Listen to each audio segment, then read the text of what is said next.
Which stock is better, Intel or AMD? Let's take a look. Semiconductor stocks have been on an absolute roll lately. You look at Nvidia, look at ARM, which was up a huge amount just yesterday. Because this is a stock fight video, I'm going to be using my stock fight template, which you can get on my website. Now, before we take a look at these two stocks, make sure you smash that follow. Hey, thanks. First glance, you can see that Intel is significantly cheaper per share than AMD. However, if we look at the 1, 5, and 10-year growth, Intel is up 42% in the last year, down 13% over the last 5 years, and then up 72% over the last decade. But take a look at AMD. Up 98% in the last year, 638% in the last 5 years, and 4,515% in the last decade. That is insane.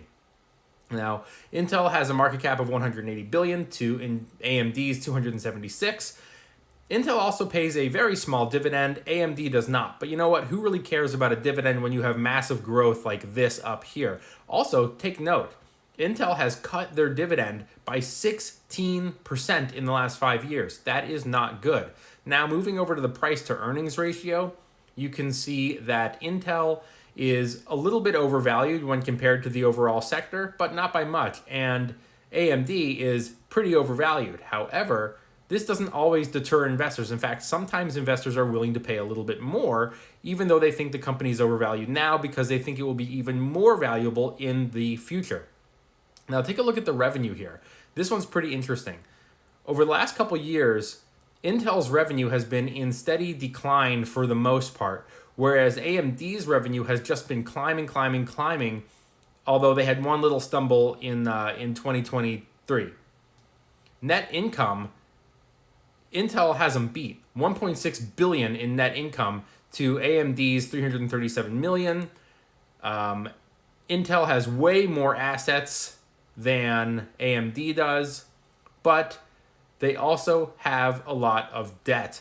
$37.92 billion in 2022, and then it shot up to $47 billion in 2023.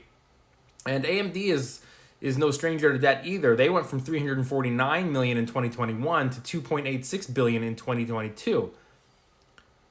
Intel has way more cash on hand. They have $25 billion to AMD's $5.86 in cash and investments.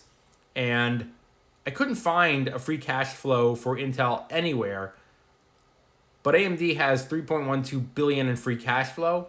Their 1-year price targets are pretty similar, actually, when you look at it on a percentage base. The analysts think that Intel can go up 8.94% in the next year, and AMD they think can go up almost 14%. Intel has mostly declining revenue and increasing debt, and AMD has skyrocketing revenue and also a little bit of debt. Another concerning thing about Intel is the fact that they've actually cut their dividend quite a bit. That's usually a pretty big red flag. So who wins this stock fight, Intel or AMD? Let me know in the comments which company you would rather invest in.